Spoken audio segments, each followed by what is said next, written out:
Ley de glaciares, un debate que se está dando en el Congreso de la Nación. Obtuvo media sanción del Senado. Cuando llegó a diputados, la oposición forzó una instancia previa de audiencia pública. Se inscribieron más de 100.000 personas a la audiencia pública. El oficialismo acotó el temario a ciertas personas. Muy selectivo, incluyó a algunas, excluyó a otras. Casualmente se excluyó a quienes tenían una posición pública en contra de la modificación de la ley de glaciares conocida, y se incluyó a algunos legisladores y o ex legisladores de ciertas provincias con actividad minera que de alguna forma están bregando por esa modificación, por esa flexibilización en la normativa que regula los glaciares y las zonas peliglaciares.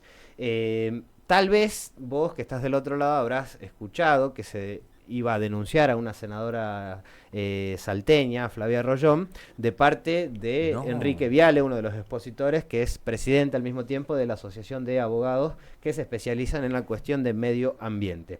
Pero nosotros vamos a meternos de lleno en este tema con dos jóvenes de la Facultad de Ciencias Naturales de la UNSA, porque, bueno, queremos justamente conocer esa voz. Hubo muchos chicos que participaron también en estas audiencias públicas, que se destacaron de distintas provincias, Río Negro, Santa Cruz y demás, y queríamos nosotros también profundizar y ahondar con dos mujeres que vienen en representación de la carrera, o tal vez de la sociedad toda, nos dirán ellas. Priscila y Tamara, ¿cómo están? Buenas tardes, gracias por venir. Buenas, ¿cómo están? Bien, ¿cómo están viviendo el tema, el debate este que se está dando con la ley de glaciares? Priscila, vos si querés arrancar. Primero, principalmente porque cursamos la carrera de Ingeniería en Recursos Naturales y Medio Ambiente, es un tema que se trata en las materias, por lo menos en las materias en las que estamos, Sociología Ambiental, Planificación y Administración. Como hablamos de los procesos del medio ambiente y cómo se relaciona por ahí la sociedad con el medio ambiente, bueno, hablamos de esto que está pasando ahora, y que es sobre el medio ambiente y sobre todas las implicaciones que tiene modificar algo, una pequeñita parte de eso que llamamos naturaleza, cómo afecta no solo a los ecosistemas, a las cosas que están alrededor, sino a la sociedad, a una cosa que pasa en una provincia afecta a otra provincia. Entonces, bueno, lo hablamos bastante, lo tratamos bastante. ¿A partir del debate de la modificación de la ley o de forma previa ya se discutía? Todos los años más o menos nos centramos o por ahí hablamos de cosas que están pasando ese año. Por ejemplo, cuando fue, yo no estaba cursando en ese momento, pero cuando fue lo de la ley de bosques de ordenamiento territorial, bueno, era muy enfocado ese año a todo, hablar al respecto de eso, qué eran los mapas, cómo se hacían los mapas, qué características usaban para clasificar cada bosque en cada lugar. Entonces, depende de la temática del año. Durante la pandemia se trataba la pandemia también. Está bueno que se vayan ajustando los contenidos, aparte del debate público que se da. Sí. Tamara, vos sos de la asociación justamente que nuclea a todos los estudiantes de ingeniería. También se da este debate. Sí, nosotros también hicimos una publicación para informar a la comunidad, y a los chicos también sobre el tema. Porque, bueno, más que nada a la población en sí, que por ahí vos decís es un glaciar, y también existe este pensamiento de que el glaciar es en el sur solamente. Es una roca de hielo, claro, que está por ahí. Claro, así como decían, pero no es así, digamos. No es glaciares así. Tenemos glaciar, a lo largo de toda la Argentina, y también abarca a los sectores montañosos. Sí, acá en Salta tenemos 600 glaciares. Bueno, otras clasificaciones dicen 600 y algo, pero más o menos son 600 los que están en las regiones de la Puna. Un montón. Sí. Un montón. Sí. Y bueno, está esta parte que se reconoce, la parte glaciar en una montaña sería, la parte periglaciar y la parte de la cuenca, digamos. Y todo esto influye en los ríos. Entonces, es un tema delicado porque influye, como dijo mi compañera, también en la flora y en la fauna, digamos, además de a nosotros que también nos abastecemos de ellos. Entonces, es un tema complejo y se me hace que, bueno, diputados, senadores no se informan bien porque dicen estas cosas. Claro.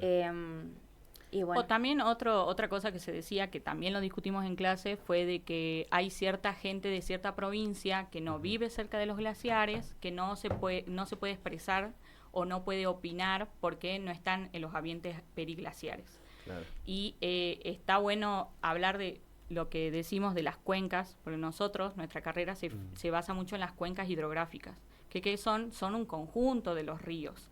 Entonces, desde ahí también está la idea esta que traemos, que es que una cosa que pasa en alta montaña, un glaciar que se modifica o que se usa el ambiente periglaciar, lo que sea, modifica toda la cuenca, porque no es solo ahí a 5 kilómetros, ahí a 10 kilómetros a la redonda, es toda la cuenca. Por ejemplo, estos que decimos, los 600 glaciares que hay acá en alta montaña, que son los glaciares de escombros, porque hay que entender que no es un bloque de hielo nomás. A veces, lo que pasa acá, por ejemplo, en la Puna, son glaciares que están por debajo de la tierra. Son glaciares que también cuando se calientan, o sea, cuando estamos en épocas de calor, bueno, empieza a bajar esa agua, alimenta las cuencas y después vuelven a regenerarse y así, es un ciclo. Entonces alimentan los ríos que tenemos acá, alimentan el río de todas las cuencas, son 6 cuencas las que afectan acá en Salta por lo menos. 6 cuencas, mirá. Sí, ¿Y se son comparten 6 esas cuencas con las provincias, ya sea con Jujuy o Catamarca? Sí, hay que pensar que el río nunca se termina, Claro. por lo general. Bueno, sí hay algunas cuencas que son que terminan sobre sí mismas, pero no, siguen. Por ejemplo, acá la del Bermejo, hay unos ríos también más arriba que son abastecidos por los glaciares de escombros estos que digo, y después llegan al Bermejo y van avanzando y pasan a otras provincias. Claro, porque es importante esto porque que vos decís, no vivo en la Puna, entonces no me va a afectar. Claro, Yo lo escuchaba a un Luis Juez hace años cuando votó a favor de la ley de glaciares. Él argumentaba eso, claro, parece que como yo soy de Córdoba no puedo opinar sobre un tema que de repente impacta en toda la sociedad. Ahora votó a favor de la modificación de su propia ley. Claro. Es bastante paradójico, pero a lo que voy es de este argumento que ustedes vienen a traer. Afecta a todos por más que no estés ahí en Santa Cruz viendo el Perito Moreno, digamos, o en la Puna. Sí, incluso hay casos mucho más por ahí claros, que es por ejemplo lo que pasa, no sé si conocen, que se hizo muy conocido en algún momento, lo del río que comparten Mendoza y La Pampa, que a La Pampa le llegaba como un hilito de agua y ellos decían, bueno, ¿cuál es el caudal que nos debería estar llegando? ¿Qué pasa? Lo que pasa es que en Mendoza se usa todo, o se usa mucho mucho de esa cantidad de agua del caudal en las cosas agronómicas que pasan en Mendoza. Entonces, bueno, y justamente Mendoza, todos sus cauces son alimentados por ríos de glaciares. Son de las provincias que más afectadas estarían y son de las provincias cuyo gobierno está a favor e impulsa esta ley, porque también son provincias mineras. Claro. Entonces, en este caso del río que comparten, podemos ver que no es que lo que pasa en un lado se termina y se acaba por los límites políticos geográficos que el humano puso, sino que se continúan esos efectos, todo se continúa. Claro. Y Tamara, si te pregunto, ¿cuál es el punto central que se busca modificar de la ley? ¿Cuál es el más relevante? Bueno, esto de que se puede realizar actividad de minería, por ejemplo, explotación de hidrocarburos, todo este tema. Bueno, nosotros en nuestra carrera lo que estudiamos también no es la protección del ambiente en sí, sino también buscar el equilibrio, digamos, entre la parte económica y la sociedad en sí. Y bueno, el tema que está planteado acá, yo desde mi punto de vista, es un tema muy complejo, digamos, porque sería tocar el agua, digamos, de nosotros, y es lo que necesitamos, digamos, para vivir. Entonces es algo muy complejo para mí de hablar. Nosotros estábamos la otra vez en una clase, nos contaba nuestro profesor que existe un instituto que se llama IANIGLA, que es de Inventario Nacional de los Glaciares. Y por ejemplo, el instituto es Instituto Argentina de Nivología, Glaciología y Ciencias Ambientales. Está impulsado por el CONICET. Así que, bueno, está dedicada a investigar glaciares, ambientes periglaciares, recursos hídricos y ciencias ambientales, digamos, en sí. En la audiencia pública, a ellos tengo entendido que no se los llamó para hablar, digamos, por ejemplo, de la situación. Así como también a la señora que impulsó la ley en sí de los glaciares en su momento, tampoco, digamos, ella se tuvo que anotar como un ciudadano más para dar su declaración. Sí. Que de hecho lo decía en la audiencia pública la ex diputada que decía, che, yo si no hubiese sido diputada no podía entrar acá y la verdad que me parece muy mal. Porque de alguna forma también le quita toda esa investigación que hizo el Yaniglia con el CONICET para hacer el mapeo de la superficie de que al fin y al cabo compone al sistema de glaciar y periglaciar. Ahora se la estaría dejando de lado y se estaría dando la potestad a que las provincias decidan si está todo bien o está todo mal. Y es como que le dejas ese libre albedrío sin tener una cosmovisión de todo. Sí, el principal argumento a favor es que también quieren proteger, bueno, los que impulsan esta modificación es que también quieren proteger los glaciares, pero cambiar trámites administrativos. Pero lo que pasa es que la ley de presupuestos mínimos que está actualmente sienta como una base, porque eso significa presupuestos mínimos, que sienta una base a nivel nacional que de ahí para arriba pueden poner más requisitos, por ejemplo, para hacer las explotaciones. Sí, pero con la modificación de la ley, la habilitación para hacer todo, qué requerimientos tiene, delimitar la zona periglaciar, todo pasaría a manos de provincia. Y como sabemos, como es de público conocimiento, es más fácil que una provincia se vea, a ver cómo decirlo, se vea, no sé... sí, tal vez la postura es más maleable que si negocia por el lobby o por ahí por empresas extranjeras que vienen a hacer su explotación y que ponen una buena plata encima de la mesa y por ahí es más fácil pasar controles provinciales, como hemos visto que en diferentes provincias con el tema del litio hay más o menos requisitos para las empresas mineras que ponen sus proyectos. Claro. Para quienes se van sumando, estamos dialogando con Priscila y Tamara. Ambas son estudiantes de la carrera de Ingeniería en Recursos Naturales y Medio Ambiente, de acá de la Facultad de Ciencias Naturales de la UNSA, y estamos analizando la ley de glaciares y la reforma que se está discutiendo en el Congreso de la Nación. ¿Por qué una minera necesita que se modifique esta ley si ya hay actividad minera hace varios años?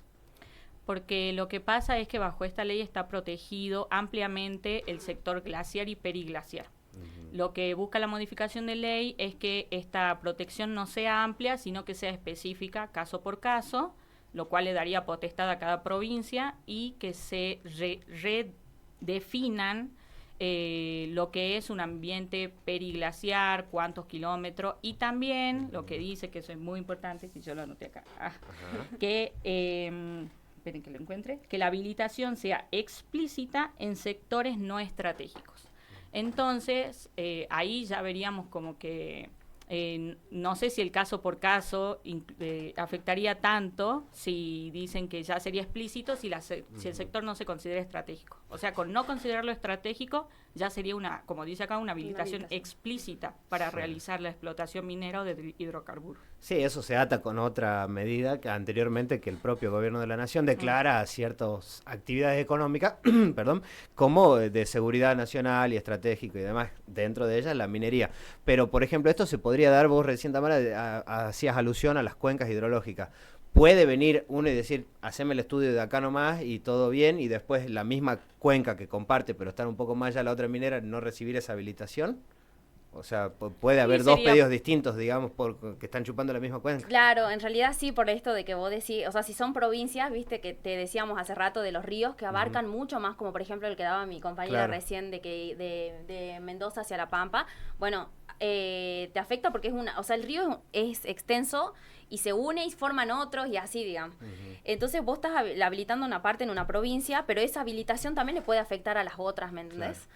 Entonces es algo muy complejo. Nosotros también en la clase hablábamos, en una clase que tuvimos el viernes, hablábamos sobre qué tan complejo podría ser de que las provincias se hagan cargo de esta, ¿cómo se dice? ¿Potestad?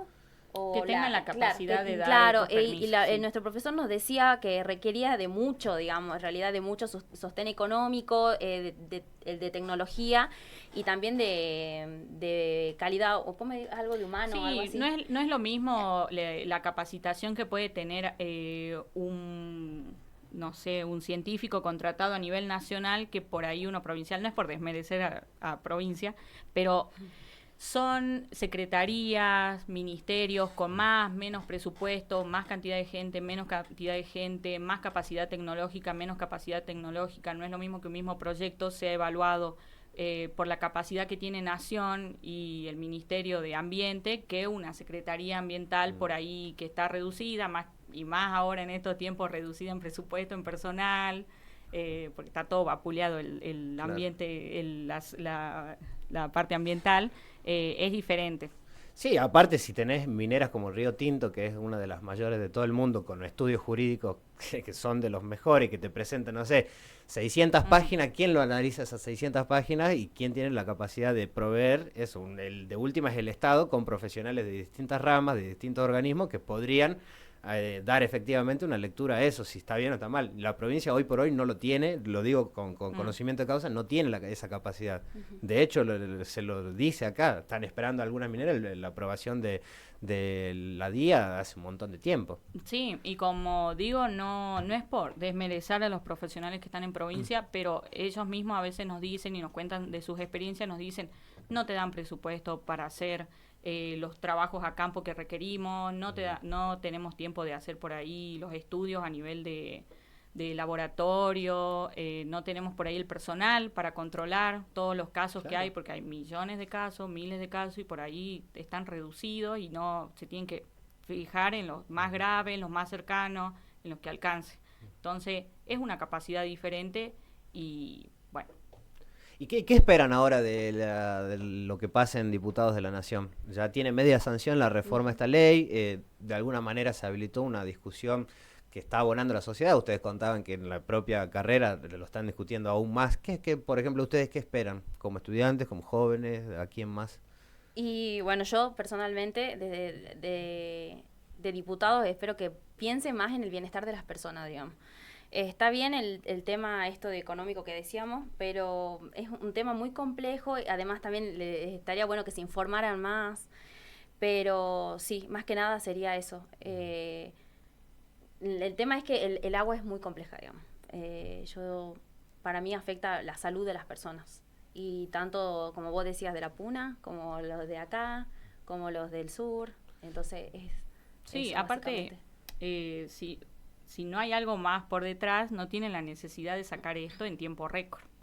Que llamen a los profesionales, que se hagan las audiencias correspondientes, que se consulten a los organismos que están preparados para hacer los estudios, si quieren revisitar las definiciones, si quieren ver los inventarios, se puede hacer, obviamente, siempre, pero con tiempo y dedicándole, como digo, el tiempo, llamando a los profesionales, porque no es que no hay y se puede hacer. Claro, totalmente. Mira, es importante lo que decían porque se presenta como una falsa dicotomía. El que está en contra de la reforma es un antidesarrollo, claro, quiere que siga la gente en pobreza, qué sé yo. Y el que lo promueve, está todo bien, lo vamos a proteger lo mismo los glaciares, pero al mismo tiempo como que se va relajando el control. Es una falsa dicotomía que la plantearon ahí y por eso me parece importante que quienes saben la materia y quienes estudian traten de se pueda clarificar ante la sociedad, ¿no? Sí, para todo debería ser necesario llamar a los profesionales correspondientes y tomar las decisiones, que los diputados, nuestros políticos, todos tomen las decisiones informados y sabiendo bien qué es lo que se está sacrificando por otra cosa. Porque también está bueno vender los recursos, sí, el trabajo, pero hay que ver qué complicaciones traen a futuro, qué nos deja hoy, qué se puede hacer para remediar esas cosas desde antemano. La prevención siempre tiene que estar, y más en este tipo de cosas que son recursos que son renovables, sí, pero que las modificaciones por ahí que se hacen en el ambiente o en el ecosistema quedan a veces para siempre y son irremediables. Y eso se hace estudiándolo a fondo y con tiempo. Me gustaría aprovechar su sapiencia para preguntar el tema bosques. Si las pongo en un brete, digan no quiero opinar y listo. Pero, ¿cómo ve la materia de derogación de la ley de bosques? Ya se volvió para atrás con el fideicomiso que giraba plata a las provincias para que de alguna manera cuiden esos bosques. Hay un nuevo ordenamiento territorial en Salta que de alguna forma permite que se pinten de otros colores áreas que estaban protegidas al 100% y que van a habilitar una ganadería a priori, digamos, una ganadería que supuestamente es amigable con el medio ambiente. Uno como ignorante prefiere consultarle a ustedes cómo están viendo la política ambiental de la provincia o bien de nación y provincia con respecto al tema de los bosques. Bueno, yo no estoy muy informada en el tema ahora, pero sí, siempre hubo quejas desde el sector ambiental, desde todos los sectores en realidad, a que la ley de bosques por ahí estaba, no sé si mal hecha, pero tenía sus cositas que estaban hechas a ojo o por ahí con otras intenciones. Tenemos profesores que estuvieron en la ley y por ahí cuando se hacía la ley original, que creo que fue en el 2005, 2007, por ahí que se aprobó, y decían que habían algunas cosas que eran arbitrarias. Pero era un avance en ese sentido, que se derrogue y se discuta, que se discuta está bueno, pero como digo, es lo mismo que con la ley de glaciares. Se tiene que hacer con tiempo, se tiene que hacer con profesionales, se tiene que hacer con consenso científico, técnico, con consenso social, que es algo que tampoco se está respetando ahora en la ley de glaciares, pero no sé. No sé, ahora no sé. Yo soy bastante mal pensado, porque si hay un gobierno que me echa por tierra la ley de bosques, al mismo tiempo quita el coto del 15% a la ley de extranjerización de las tierras, permitiendo que vengan capitales foráneos. La ley de incendios, que también es muy importante. Y después la ley de fuego, y se me incendia la Patagonia, y empiezo a concatenar datos y medidas, y es como que, no sé, hay un plan, si se quiere, para de alguna forma avanzar contra nuestro ecosistema y en detrimento de nosotros los pobladores por un mero hecho económico. Sí, algo importante de la ley de incendios era que si un sector caía, por ejemplo, en el MAPA estaba marcado como que no se podían hacer actividades extractivas, de explotación, se incendiaba, eso no podía ser después cambiado de utilidad. O sea, no podía de pronto, porque se incendió y ya no existe ahí un bosque o una zona a proteger, ya podía ser usado para otra cosa. Claro. Bueno, eso es lo que decía la ley anterior. Y es lo que se está buscando, o bueno, ya creo que ya cayó la ley de incendios. Sí, ya cayó, sí. Bueno, eso también es muy grave, porque se entiende perfectamente, como decís, se entiende perfectamente hacia dónde va. Igual que lo de la ley de los glaciares también. O sea, estas empresas que vienen, que si bien dan trabajo, es todo un recurso que es por un tiempo. El trabajo queda por un tiempo. También es una cuestión de ver también cómo están estos trabajadores en esa situación. Pero vienen al país a llevarse nuestros recursos en grandes cantidades y a nosotros nos dejan monedas, básicamente. Así hubo estudios desde la universidad pública registrando cuánto porcentaje de la ganancia que generaban esas mineras quedaba realmente en el país, y era mínimo.